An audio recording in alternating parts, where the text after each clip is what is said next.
1 week season. Hey, and welcome in OWS fam. So glad you are with us. We are back in the DFS lab. As always, the show presented by 1 week season, where we build a lineup on DraftKings and use it as a way to talk through the upcoming slate. In this case, Thanksgiving is in at the rearview mirror, and we are looking ahead towards week 14. Only like 5 more slates, if I'm doing my math right, to go before the regular season is done. It has flown by. It is, Tuesday, December 3rd, when you'll be watching this. I'm your host, Cheeseman, and I'm joined now by Hilow. And Hilow, man, I would say it's safe to say we are officially in the final quarter of the regular season. Does anything change for you as we look towards this week 14 slate with kind of just things like we're kind of in that final phase of the regular season?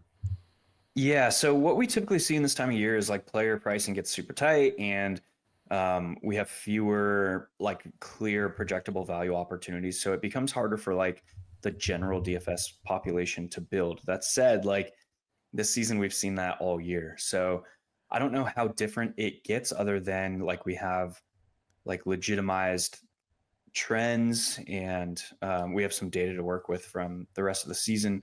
The thing that I typically see the field struggle with at this time of year is like adjusting to the changes that have happened. So we have like, what I mean by like we have data trends. We did not think coming into the season that the Eagles were going to be like the most run heavy team, and it didn't matter about matchup. They're just going to run. And like they proved that last week against the Ravens. They fell down to the Ravens. I think it was 10-0, and there was a missed field goal. So they were down 10-0 against one of the clearest pass funnel matchups in the league. And they were like, you know what? We're going to just keep playing our game. We don't care. We got this dude named Saquon, and we have an awesome offensive line. So we're just going to keep running it. And that's what they did, and they won. So like these are the trends that we can now like we know what teams are. We know like kind of how teams are trying to win. But we know we're always going to have like in-season adjustments that have to be made. Like the Jets have had a ton of changes. The Panthers have had a ton of changes. Some of these Now other the teams, Bears with Eberflus getting fired. yeah, the Bears have had a ton of changes. The Bucks have had a ton of injuries. The Jaguars, again, poor Trevor Lawrence, man, he's going to be out most likely. So yeah, like dealing with the changes that happen, and like this is just kind of rooted in like human psychology and rooted in our DNA. Like we're not very good at handling change. We like things to be like we have a spot on the couch that we like to sit on. We have the way that we drive to work every single day. We have the way that we go through the shopping market. Like we are creatures of habit, so we don't like when things are changing. So dealing with like the changes that do happen are probably this time of year is really where we want to hunker down on. Yeah, I love how you hit that. I think that's a really important point. With that, let's kind of jump in to week 14. And it got an interesting week. The game at the top in terms of totals is the Bills and Rams game. And then you just got a giant pile of games between 44 and 46. So I'm going to pull up DraftKings here. Where do you want to like kind of start looking at this slate and then this build? Yeah, so looking at the slate, typically looking at a top-down approach first. And we're going to caveat this, like we're all doing this together because I haven't looked at the slate until jumping on. I like to mix it up and do that sometimes. It gives a different view of like the process, how we're looking at the slate, and kind of how we start to narrow things down. And one of the most interesting aspects of this slate is we don't really have that like clear and away spot. So what typically the field is going to do in slates like this is they're going to want to try and spread themselves too thin. So when we're talking about like narrowing down, it's really, really hard for the general public or the general DFS field to like narrow their player pool. And we talk a lot about this at 1 week season is like, it's not about the players that you're not playing. It's about the players that you are. And so we have to tell a story with those players. And that doesn't necessarily mean that like everybody is getting their player pool down to like a core, because everybody approaches this game differently. Me personally, I typically operate around a tight core of players. And then from there, if I'm depending on how many rosters I'm building, I will take my shots around those players. So I'm typically of the mind where if I want like a shot on goal for shipping a GPP, I want to put myself in position to have 3 or 4 shots on goal instead of a shotgun approach, we call it, which is like you're just kind of throwing a bunch of stuff at a wall. A lot of people play MME like that. I don't. And well, I don't play MME to begin with, but I'm more of like a sniper approach if we're sticking to the guns for whatever reason. Shotgun is you're like you have this massive spray, you're trying to cover more base, and a sniper where you're honed in, and if you hit that tight core, then you have more chances to get the other things right around it. So that's typically my habit pattern. And there are ways to play this game in so many different ways, which is why it's so beautiful. So like, don't take me saying I do this as like, oh, that's what I have to do. What we need to work on is harnessing our own individual habit patterns and decision-making processes so that we are the best at what we are good at. We want to be like the absolute best at what we do, as opposed to like, we don't want to be a jack of all trades. We don't want to be like, well, I'm okay at showdown and I'm okay at small slate and I'm okay at main slate. I'm just going to play like all 3 of those. Well, like we need to be really, really good at one thing if we want to like have some sustainability in this sport that we're playing. So that's my approach. That's what I use. The sniper approach. So all of that to say, like when we're looking at this slate, it could be difficult for the field to narrow down their player pool this week. Again, that's not good or bad necessarily. It's just something that we have to realize. So when that's the case, I typically turn my attention to team environments as opposed to game environments, particularly on the slate. I mean, we have some teams with healthy team totals. The Dolphins up there at 26.25. Again, they have had very good offensive success outside of last week since Tua has come back. Whether it was the cold or whatever, we won't make excuses, but they've been playing well since Tua came back. The Vikings at 25.25. That's another team to keep in mind. The Eagles playing the Panthers at 29 biggest implied team total. Of course, like Saquon I've been playing him since the cows have come home. Anytime he's on the main slate, he'll probably get some steam this week against the Panthers. Even the Steelers, 25 points. The Bucks, 26.5 points. And then in the afternoon, we got the Bills and the Rams game. So what does that mean to me is like when I'm looking at the slate from a top-down approach, those are the teams that I'm probably going to start at, the teams with the higher Vegas implied team totals. So we'll do that here today. Awesome. So then is that, do you want to, so you're saying start with kind of like looking at Philly? Because the lofty team total for them. And by the way, I'm sure you noticed, or maybe not yet, Saquon has been priced up for the matchup.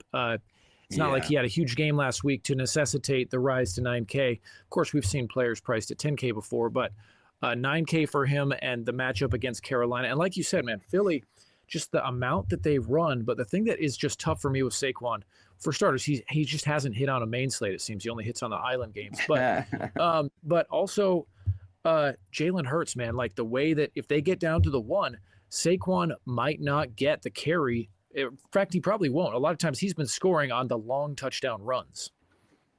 Yeah, and that's just what we have to acknowledge about that team. The number of times that Saquon or the Eagles in general have actually, Saquon himself has gone down at the 1 numerous times. It's been maddening, but I don't think that you can just say like, oh, he hasn't hit on the main slate and we have to be worried about like if he goes down at the 1. The matchup is good. Too good. We'll start with Saquon. We'll put him in here. Yeah, I like it. I wasn't saying not to play him for sure, but certainly, I love the play and the matchup is pure gold. Yeah, so we all know who the Panthers are. They're bleeding production on the ground. They're bleeding production as a defense as a whole. They play a ton of cover 3. All of these things are nothing to be afraid of. And on the contrary, things to be excited about for Saquon. So we'll put him in. Yeah, obviously, like he's the highest priced player on the slate by a good deal. My interest in Saquon and how to play Saquon will obviously be dependent on where the field is going this week. He is priced at $9K. There's still not a ton of salary to be had. There's not a ton of value. So I don't know that we see him over 7, 8, 9%. Maybe 11, 12%, like at the highest. So if he's looking like he's going to be like team jam him in and people don't care and he's going to be 25% owned, that's a different discussion. But I don't currently expect that to be the case. So we'll play him. He'll be our starting point. And now that we've like entered the highest salaried player on the slate, we kind of have to have the discussion about like quarterback, because we're thinking value. Like, where's our value going to come from on this slate? So if we look at quarterback, we go to the quarterback tab, we need to be looking at like how many quarterbacks on the slate and how many teams on the slate can like put the slate out of reach. Because in order to hit this like value range in quarterback, we need a quarterback to not put the slate out of reach. We've talked about that before. We won't get into all the reasons and stuff behind that. But just looking at the slate, we have Josh Allen, Jalen Hurts up top. And that's it. So and Jalen Hurts is in the same game as Saquon. So there's two things that come to mind here. We either play Jalen Hurts and sink up a ton of salary from our roster into this team and just say, like, we're going to get, like, if the Eagles score 42 plus points here, we're going to capture as many of the touchdowns as we can. Yeah. And that's viable. That takes a lot of salary on the slate. The other option is saying, like, hey, Josh Allen, Josh Allen. First quarterback in NFL history to run one, throw one, and catch one last week, which came on that Amari Cooper. Amari Cooper like made an unreal catch. The ball was behind him from, like, they were just outside the 10, I think. The ball was behind him. He reaches one hand, corrals it in, and then immediately gets swarmed by 4 dudes. He laterals it to Josh Allen, and Josh Allen scores. And that goes down as a receiving touchdown for Josh Allen. He threw it and he caught it. So he's the first quarterback in NFL history. Other players have done it, like Christian McCaffrey did it earlier in his career. He ran one, threw one, and caught one. But he's the first quarterback. So all that to say, like, I expect Josh Allen to get some steam here this week after the field watched him do that on national television. I don't expect Jalen Hurts, who continues to not get ownership, to see a lot of steam. So all this discussion comes into play saying, okay, there's really only 2 quarterbacks on the slate that we have to be worried about putting the slate out of reach. That said, like, the other side of that coin is we're also going to get a lot of ownership on the lower end quarterbacks. So we have to be thinking about that in our mind, like, how are we going to differentiate later if we are also using a value quarterback? But we're kind of, because we put Saquon in and because there's only 2 quarterbacks that can put the slate out of reach, we have the leeway and we have kind of almost the mandate to be paying down and looking at some of these quarterbacks in the bottom tier. So let's do that. Yeah, absolutely, man. I mean, you got, obviously, we talked about Tua. He's kind of on the high end of the value range, but still been putting up some good scores. What do you see, or what kind of stands out to you? What stands out to me is also, I don't like Jameis. Obviously, everyone just saw Jameis put up like almost 40 DraftKings points last night. Almost 500 yards passing, but still threw 2 pick sixes. Just pure Jameis Winston right there. Dude, that was the Jameis experience, man. It was, man. It was a fun game, man. But I mean, on the road at Pittsburgh, that feels like a spot where a stay away spot, but the field will probably think the same thing. And you can bet that Cleveland will be probably throwing a lot, regardless. Yeah. I'm always going to like me some Jameis, for me personally. Yeah. Me too. I'm still looking through the list here. Bryce Young. I mean, this is super gross, but like, what about like? I mean, I'm sure this is probably a bad idea, but Aiden O'Connell. I mean, I did notice he put up a serviceable game last week. They are on the road though, cross country. That's kind of a tough spot, cross country in Tampa Bay. But Tampa Bay's defense has not been great. We're gonna do something that is like completely against my religion. He's super gross. Aiden O'Connell. I mean, that's gross. Play. We're gonna put in Kyler Murray. This is a must-win game for both Against of these your religion, teams. that's a strong. That's a strong to go against your religion in this. That's a strong play. Mm-hmm. Yeah. The thinking is that there are also very few like dual threat quarterbacks on the slate. Yeah. So if we're looking for like pure upside, and I have debated all season against Kyler Murray's upside, but in this spot, in a must-win game against the one of the most pass-heavy teams, I think they're still leading the league in pass attempts per game. They're not number one in pass rate over expectation, but they're still leading the league in pass attempts per game. In the Seattle Seahawks, and they're in a must-win game. What I'm saying here is this game turns into like this game reaches the oh shit phase of the game earlier than it otherwise would. And in order to do that, we're gonna need a spark from this game. So keep that in mind about how like we approach this. So we have Kyler. The clearest stacking partner with Kyler is Trey McBride. Trey McBride has still not scored a receiving touchdown. He's scored a rushing touchdown, and he's fallen on a fumble in the end zone this season. So we've seen McBride be the player that is this team's like oh shit player, because they lost to Seattle 3 weeks ago or 2 weeks ago. So these are two teams that are playing twice in the last 2 weeks. They lost to Seattle 2 weeks ago, 6-16, but McBride saw 15 targets. They lost to Minnesota last week, and McBride saw 12 targets. So if this team is like forced into oh shit mode, which is what we're looking for, it's likeliest to come through Trey McBride. And how does this team get put into oh shit mode? It's probably with somebody from the Seahawks succeeding and succeeding hard. So if all of those things are happening here, I'm primarily looking at a guy that can put up a like quick strike, as in DK Metcalf, or a guy that has seen his role change, and that's Jackson Smith and Jigba. So we're going to put JSN in this lineup. Boom. And Trey McBride. No, I like it. I like it. That game feels, I actually did notice that game as well. That feels like a good game. And I mean, that division is still any team could win it still. The thing with this game is it's going to carry an extremely wide range of outcomes. And I said this last time these two teams played, where it was the game of the week. Everyone was on the Cardinals and the Seahawks. And I was like, well, this game, while it does have immense upside, it also could play out that both of these teams know that they have to win this game and they play not to lose. And that's kind of what we saw the first time these two teams matched up. So all of that, like, I don't think the field will be going here because everybody was on it and it failed. So it all kind of works together nicely here for us. Yeah, no, I like that. I like that. Cool, dude. So yeah, you got kind of your primary stack in here.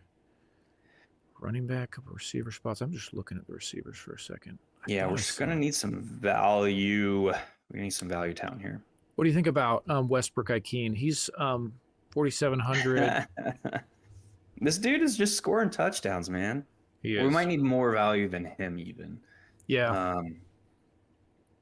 Yeah. We're going to get some of the value at the other running back position, and we're going to do so with, just double checking real quick. We're going to do so with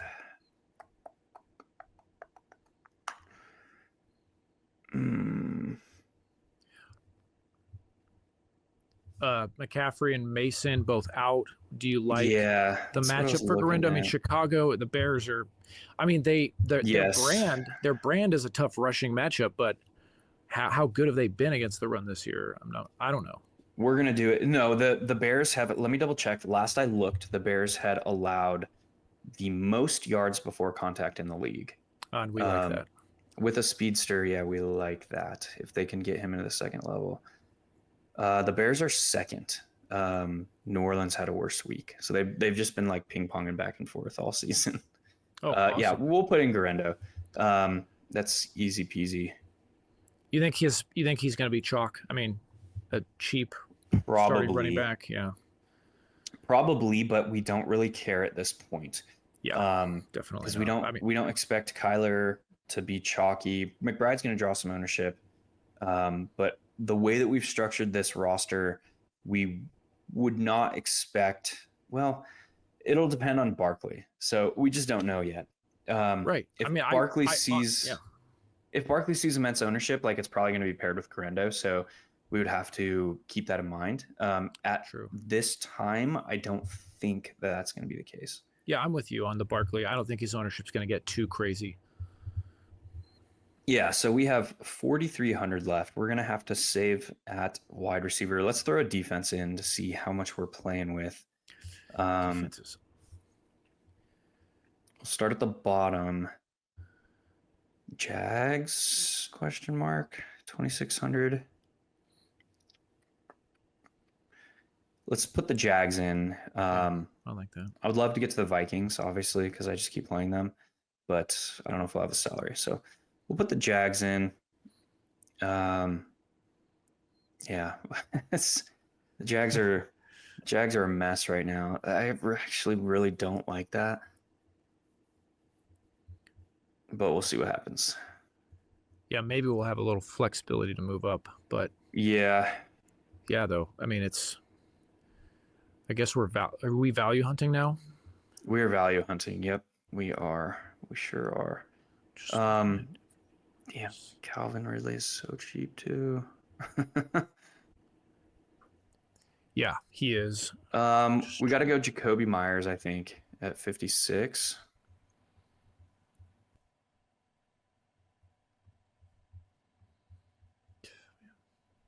Yeah, dude, value is thin.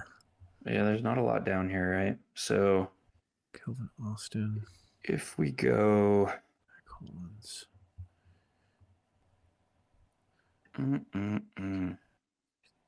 Yeah, it's gonna be tough, dude. But I want to like make it work with our core. Yeah, with the core of Saquon and then that Seattle Arizona stack.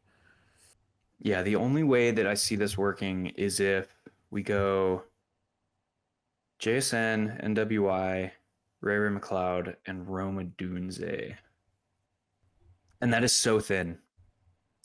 So I don't know if I like it. So we might have to get rid of. We can't get rid of JSN.